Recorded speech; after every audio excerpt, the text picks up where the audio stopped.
This segment of InventAmerica TV is brought to you by the law offices of R.P. Burrasca. RPB law offices have been bringing corporate-level legal expertise to the independent inventor community for more than 20 years.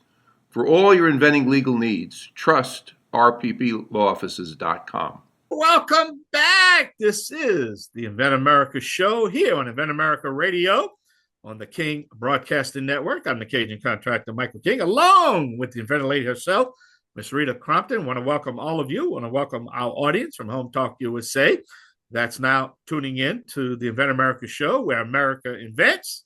She is here right now, back from a little hiatus. Well, all of us had a little 2-week hiatus, and we all really enjoyed the festivities of American 250th birthday. I'm excited to be here, back behind the famous golden hammer microphone. Now let's welcome the inventor lady herself, Miss Rita Crompton. Rita, welcome back. Hello there, and happy birthday to America. 250 years, I tell you. We all saw it. It was just an amazing show.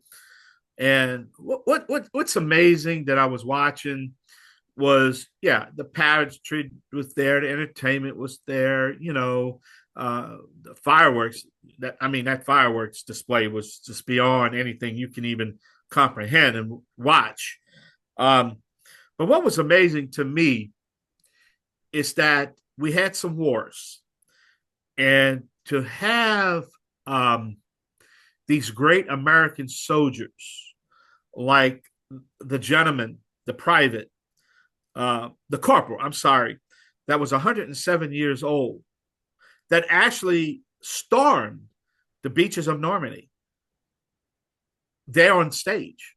This is once in a lifetime opportunity to have a national treasure, and to have these 11 or 12 soldiers that were, the youngest was 97 years old, Korea, World War II. Amazing. Wow. Yeah. If that doesn't get you, and unfortunately at the top of the hour on Home Talk USA, I did a little pre-lig about my displeasures, and we're not going to get into politics here with this mayor of New York and what he did.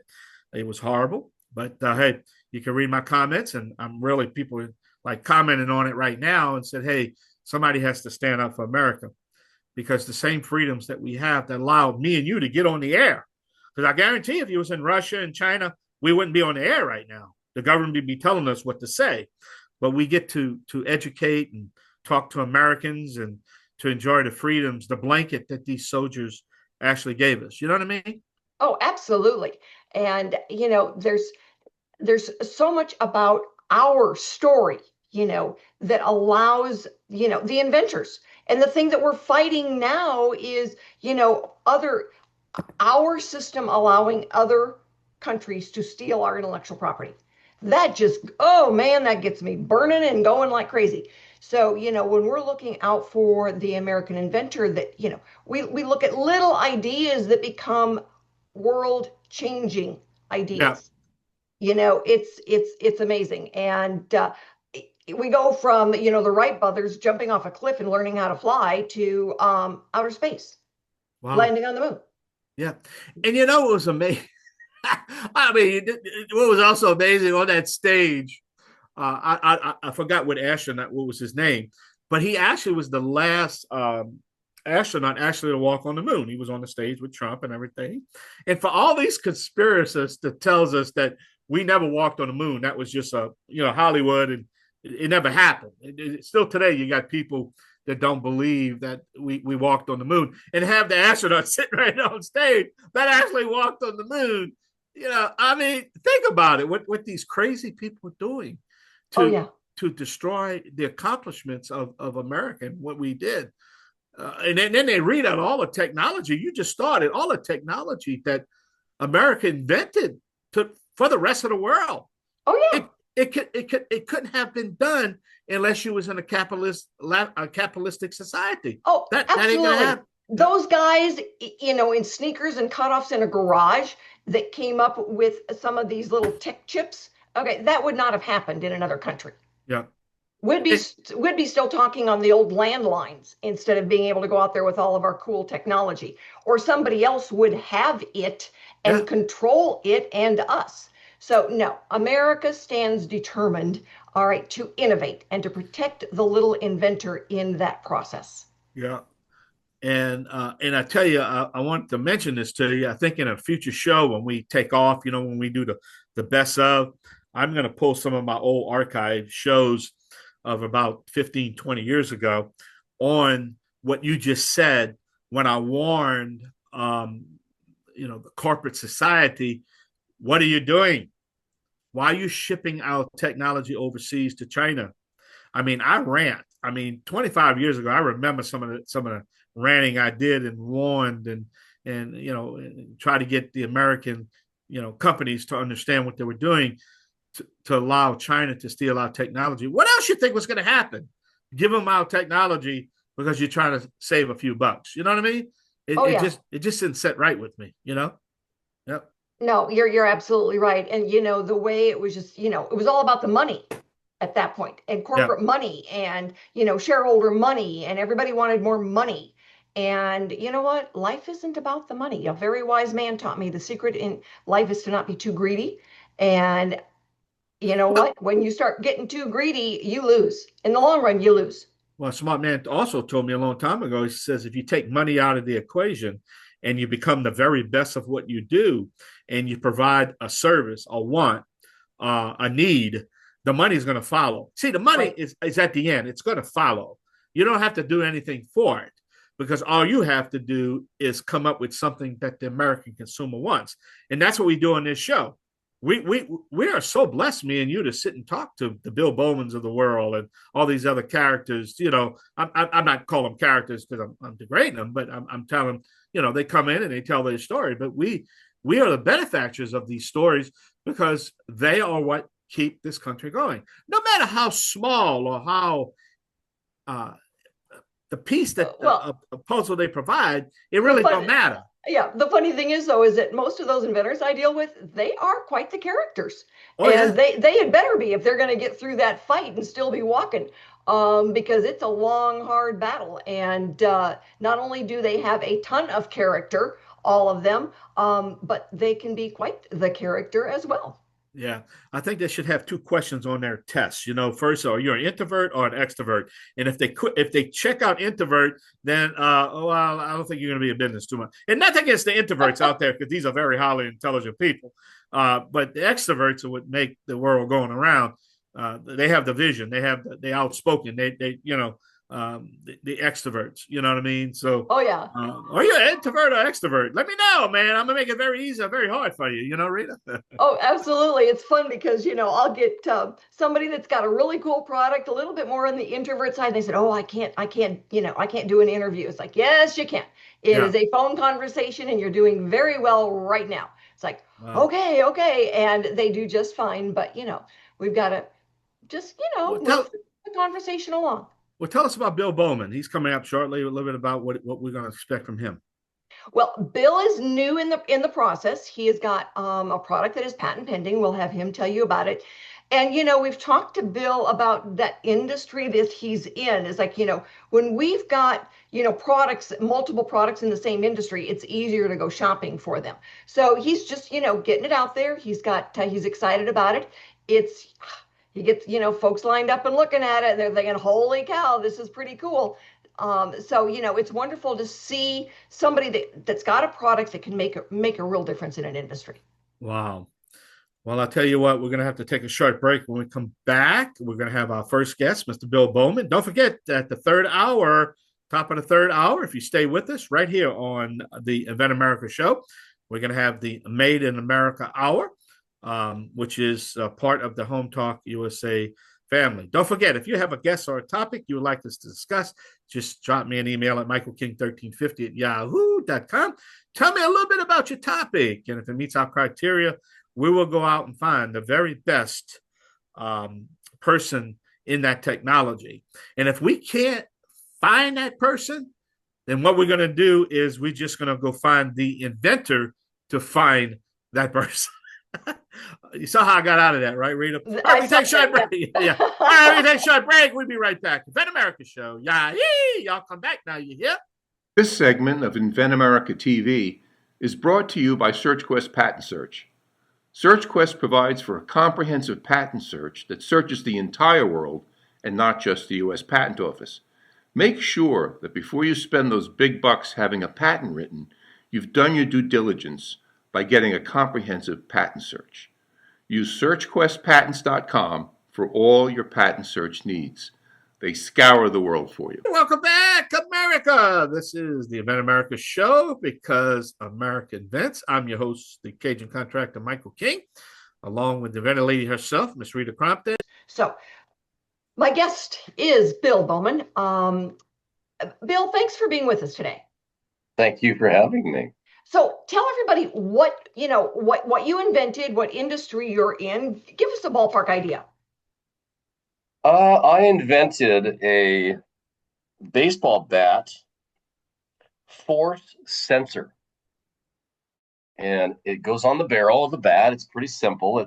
It's an isometric, so it's a press, and it details how strong players basically are at contact, and so it slows everything down to an isometric. And the reason I actually did it was I had not only played, I have Major League Baseball in my family, and scouted for 25 years. I coached for 10. And when I started coaching, I had all my kids that were doing strength training line up on the fence with their bats and use isometrics. And they'd have no idea how much pressure they're applying, but they wanted to know. And then that was the key that got me in a direction to where I found out that there was a miniature force sensor out there that did not only medical, but they were starting to do it in sports. How much pressure can you apply, and how do you work out with that, and what's the feedback? So the kids all wanted to know how much force that they were applying, basically. And so I found this little miniature force sensor that fit right on the bat, and it just velcros on there, and you just send it right at your face, and you apply the pressure, and it literally in grams shows you how much pressure you're forcing. And so it tells you exactly how strong you are personally. And then it became competitive with the other kids because they were all looking at your sensor, and then they're looking at their sensors. And now we've got a horse race. And that's when I knew that this was going to happen, because unless somebody else did it, I already saw the technology change to spin rate, velocity, launch monitors on baseball bats. They have all these things on the handle, but they had nothing on the barrel. So I researched it, came up with this little product, put it on the bat, made a prototype, sent it out. It's under patent search, and so far nobody seems to have thought of it. Ideally, Well, that's great. And innovation is a long process. We're talking about the birthday and how America has been innovating for centuries, but in the last 100 years we've led the world in innovation. But every inventor's got to start someplace. Yeah, it was baseball all the way. It had to be in baseball. I don't know much about anything else, honestly, but I know a lot about baseball. So that it feels like that's a natural progression to look for something like this. And the best inventors I deal with are the ones that invent in the industry that they work in, or in the knowledge that it doesn't matter if it's a pet product, a baby product, for the doctor's offices, car mechanics. If you're working in the field, if you're a farmer out in the field and your tractor breaks and you come up with a better way of fixing it, oh, holy cow, now you change the whole entire industry. Yeah. But it's one step at a time. Yeah, it makes sense. And that it's funny because I had been in the game for so long, and I had scouted for 25 years. I watched so many baseball swings, but I never, once they started the strength training part of this and all these kids wanted to play D1 baseball, they had to go into this major pro strength training. And part of the training was isometric pressure, and it wasn't going to kill you because, the body in baseball has to stay really lean and it can't be tight. It's got to be loose. And so isometrics were the perfect answer for me. And so when I applied them onto the barrel, the only thing that I was hesitant about is someone might have already had the idea. I knew the idea was really good. Yeah. I just didn't know if it was already out there. So that's kind of where I'm at, Yeah, right. So, Maybe nobody thought of it. I don't know. Well, and it's in the process, like you said. So what's the goal? I mean, we get inventors that think they want to be startups. We get inventors that, want to be solo independent inventors. And then we get the smarter inventors that say, oh, shoot, no, I do not want to do this all alone. So where are you at in that? I already know your answer. That's why I could word it that way. Yeah, because I've gotten help from day one with an investor, a buddy of mine that thought it was a great idea. I tempted him a little bit with, if it really worked, he's gonna be okay. But if it didn't, he's gonna get his money back, so he couldn't get hurt. But that helped a lot because I am not a rich man, and I hope this is a great fourth quarter for me. And the reason I'm doing this is so I can really get retired and go to the fourth quarter in great shape. That's why I'm doing it. Pretty much. I understand. And so, you didn't really actually answer the question. So what are you looking for to do with your invention? Are you going to start manufacturing? Of course I am. And plus, it's so easy to do. I'm hoping that somebody sees it and says, hey man, we could just make this into a box, sell it in the counter at the sporting goods store. And it's so pathetically easy. You could literally take the prototype as is, put it in a beautiful little baseball box and put it right on the counter. And I know these people are going to look at it and go, what the heck is that? And so that's the deal. Is it won't take a lot of money to manufacture. You could literally take it as is. I'd like to see it in a little baseball scheme thing, but you really don't need to.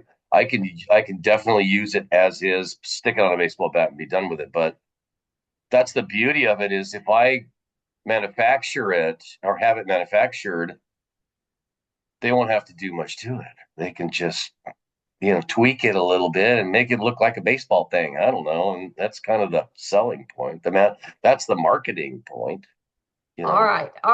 Well, thank you so much for being on with us today. We are going to be right back with Mr. Raymond Burrasca, and we're going to talk a little bit more about, the history. We've talked about, just getting started. Now we're going to talk about what makes America great when it comes to innovation. So stick with us, everybody. We will be right back. If you're an inventor or you know an inventor out there who would just like to be able to have a conversation with other inventors, join the Inventors Roundtable. It's free. The meetings are virtual, so you can be anywhere in America and talk to another inventor.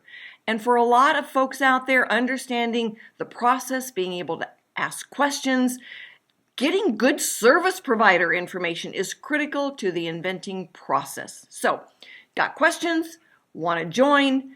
It's free. InventorsRoundtable.org. Hello, everyone, and thank you so much for being with us for this segment of Invent America, because America invents. And this segment is brought to you by TrueView. It is the only accurate 3D real-time imaging blind spot mirror for your vehicle.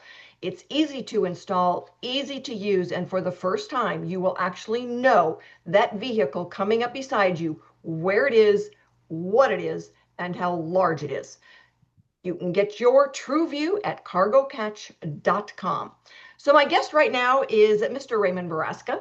And, you haven't had 100 years experiencing manufacturing in America, but you've had a few decades manufacturing. So, share with our audience some of the perspective that you've had of innovation right here in America.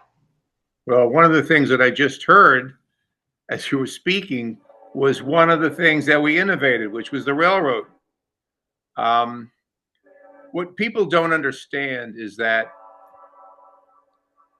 I love the background noise. Yes, very appropriate. For the century between 1926 and the current day, America stands head and shoulders above every other nation on earth in terms of the volume and quality of the innovations that it's been responsible for, things that have changed the entire landscape worldwide. And what happens sometimes is we forget who we are. We forget that America is really all about innovation, that inventing in America is essentially what America is. America invents itself repeatedly over and over again, but America creates an environment where people who have aspirations, who dream, can actually achieve those dreams. And it's through the process of innovation that they actually end up achieving those dreams. You know, it's when we look back at our very beginnings, you know, the people created solutions to problems. And it didn't, you know, I've said this before, if you couldn't fix the mast on the ship and the ship sank, okay, that didn't end well for anybody on that ship. But when you had a couple of young guys on there that saying, oh, let's try this, and they fix it and they land. All right, well, now the whole industry changes. And it didn't matter whether it was, you know, Ford creating the Model T, and, you know, now look at what we've got. Or if it was the, you know, the Wright brothers and the airplane, and now we go into space. It's amazing the power of the American inventor and how it has transformed our country. Absolutely. And the key is that innovation has shifted in the most recent decades so that if we don't renew our commitment to innovation, we will lose out. The Chinese are particularly aggressive when it comes to innovation now. And some of the most recent breakthroughs have actually come from China. We need to, if you will, using an old expression, we need to man up, if you will, and get back to the place where we want to dominate the world in terms of innovation, because American innovation always changes the world in a much more democratic and holistic way, because it's really built not around a government's agenda. It's built around individual achievement and individual dreams, and people can share dreams. What we know about American innovation is that it appeals to a wide variety of people around the world. And America has always been the beacon that draws people to it, because that's where they can experience the freedom to be able to innovate and to invent. Absolutely. I mean, you know, there are stories over and over and over again of, you know, a stable boy inventing a new product to work on horses. He didn't have to give it to the guy who owned the ranch. He could do it himself. You know, the woman working in the kitchen as a, you know, as a cook and invent something. And the independent inventor has carried the weight of innovation decade after decade after decade. And it's America's job to protect that independent inventor from being ripped off, knocked off, stolen from, infringed on. And oh man, I'm not going to follow in Michael's footsteps of getting down onto the political track, but I can get really angry about some of this stuff. Oh, absolutely. And I'll give you an example of a couple of entrepreneurs who decided that they were going to solve the problems that had been created by a cartel to dominate newsprint in this country at the end of the 19th century. What had happened was all of the paper manufacturers throughout the country got together and decided to conspire and fix the price of newsprint. These two entrepreneurs went up to Maine and they petitioned the legislature to allow them to create a new corporation and build in a remote area of Maine that was undeveloped. And when they were given that permission by the legislature, they went back down to the cities in the Northeast, and they went hand in hat to different well-to-do families and told them this narrative about the need to break this cartel, because the newsprint, the newspaper publishers were being killed by the pricing that the newsprint manufacturing industry was creating. And they were able to raise these funds. They went back with the money. They imported Southern Italians up to a remote section in Maine. They built a mill, and the mill had 10 paper machines. And when those paper machines came on, they were world-class, state-of-the-art, and they basically destroyed the cartel that had been created through imagination, innovation, inspiration. And that mill became the dominant supplier of newsprint to the New York Times and to the Boston Globe for almost 100 years. Amazing. Amazing. Good old American innovation. You know, the stories are endless, and we love being able to tell the stories. So if you are out there and you know of a company or a product or an inventor who has contributed to this country, would love to have them on the radio, because the stories, you know, Ray, the stories are wonderful stories of people's determination and grit, you know, just to keep on persevering. It's amazing. Absolutely. And America is filled with people like that. We just need to tune back into that spirit in order for this country to just thrive as it once did. We need to make it exciting again, and we need to protect these folks. All right, so that as they're taking those first steps and they're getting their patents filed and they're getting into the marketplace, we need to be able to protect them through that time frame so that they can get out there. You know, Bill Bowman, he's got a wonderful product for changing training for baseball guys. You know, kids that are, you know, 6, 7, 8, 9, 10, training into high school, you know, and make it better. And that's what so many of these wonderful inventors do, is that they'll change an industry. Absolutely. And so we are very grateful to be able to have the opportunity to, one, be able to tell the stories, but be able to help the inventors, whether it's through their intellectual property, getting prototypes done. You know, we've got Noah McNeely with Product Quick Start. We've got the RPB law offices that helps them do all the legal stuff. And then Pronto Launch that will help them launch their product. So we've got all those tools for the American inventor out there. So don't be afraid to take the step. I mean, I guess that's our big message here, is that you change the world, American inventor. Don't be afraid to take the step, because there's people out there that have your back. Absolutely. So everybody, stick with us. We're going to be right back for another segment of Invent America with Mr. Burrasca, and looking at how things might change as we go through the next phase of being able to invent in America. Because like I said, there's a lot of options out there. And we do the Inventor Roundtable meetings where you can get on and ask questions. The meetings are free. All you've got to do is log in. So check in with me. If you want the link, let me know. I am more than happy to supply you with that virtual link so that, you know, twice a month you can get on and ask the questions about the process.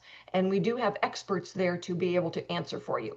So stick with us, everybody. We will be right back. TrueUp, the easiest way to hang your pictures. We all know how stressful picture hanging can get. TrueUp comes with everything you need to level and hang pictures with no damage and no mess. Just peel, apply the adhesive to the back of the TrueUp mount and press firmly. Remove the remaining adhesive. Use the level and press and hold for 3 to 5 seconds to attach the TrueUp mount to your wall with a strong hold.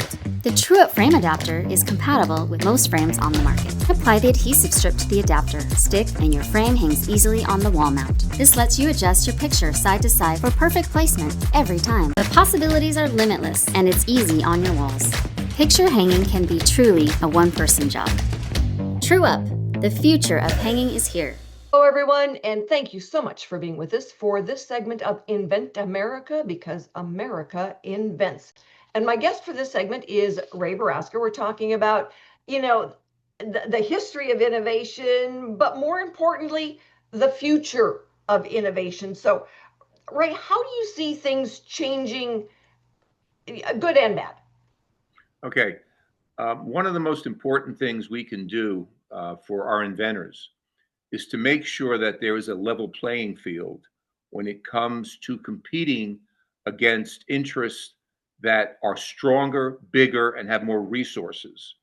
And it's particularly relevant in the context of patent applications, and then patent prosecutions, and then securing the patents and keeping the patents intact against aggressive attacks by large entities, whether they are Chinese in origin or whether they are domestic in origin. What we've found, at least until very recently, is that the players that have already become established think of the patent system as a way to prevent other people from innovating. And so what we have to do is we have to make sure that our system, our United States Patent and Trademark Office system, operates on a level playing field basis.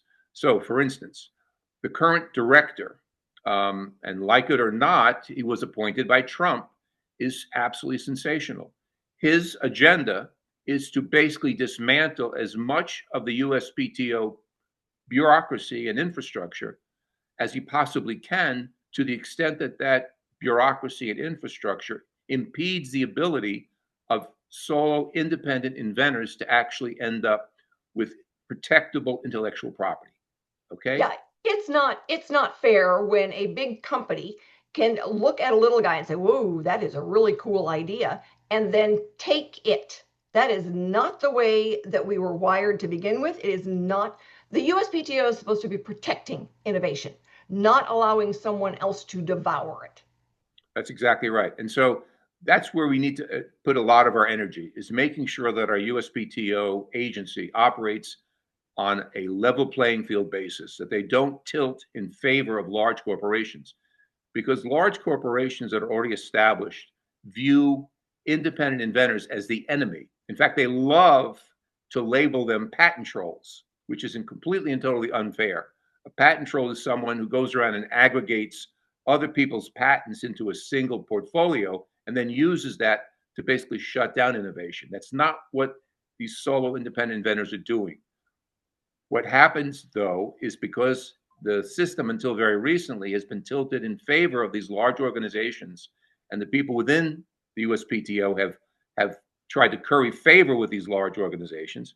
They basically use the PTAB system, the Patent Trial Appeals Board, as a way to question the validity of patents that have already been issued to individual inventors. And what's really interesting about this is that it shows up in how these large corporations do acquisitions. Okay, so what has happened is Silicon Valley has transformed from being about growing their businesses by acquiring other businesses and then folding them in. It's transformed from that, where they're running a whole bunch of really good, cool, creative businesses within this one large corporate shell. Instead, what they've done is they now go out and acquire a business, not because they're interested in continuing that business, regardless of how outstanding and spectacular that business may be on its own. They go out and acquire businesses, and they value these businesses based on how many engineers are in that business that they can acquire and redeploy in items that they are particularly interested in pursuing. To hell with what the smaller company was involved in. Okay? Yeah, I've heard so many examples over the years of, an inventor going out there, the solo inventor, and, they put together the funds and they get it out the door, and then someone infringes on them and wants to have their patent determined invalid. And that's what the PTAB does, is it buys into the big corporate stuff. And it just makes me so frustrated. But, one of our classic examples is Josh Malone with a bunch of balloons. I mean, almost everybody in the world has seen a bunch of balloons these days. I have bought a ton of them. And so, he was infringed on by a big company, but he had licensed his product to a toy company, and they had the pockets and the baseball bat, all right, to go after the infringer. And they did. And so they won. It took 5 years and lots of money, but they finally did win. But most inventors who go solo, they don't have that as an advantage. And so a lot of the inventors, that's a big reason why they license now to a bigger company that does have the bigger baseball bat and will go after the infringer. Yeah, and another way in which we can help, besides ensuring that the USPTO creates a level playing field for all participants, we can also think about what they call sovereign funds, where the government becomes a partner with private enterprise to create funds where individual inventors can come and get grants or seek financing in order to finance their way through a very difficult process. So that's another way in which we as a nation can help our inventors compete on the global scale, is by providing the financing through a government-private enterprise partnership that actually encourages innovation. And many nations actually have something very similar to that. It's just that we've never thought through the process. Well, this, again, like it or not, this is one of the platforms of Trump's administration, is to create a sovereign fund that could do precisely that. Well, thank you so much for being with us today and helping us to go on about our wonderful heritage and our celebration with innovation. And next week, we will have another segment and episode of Inventing in America. Thanks, everyone, for joining us today. We will be back next week with more stories on getting products from mind to market. We will have new inventors and industry experts. So join us and have a wonderful week.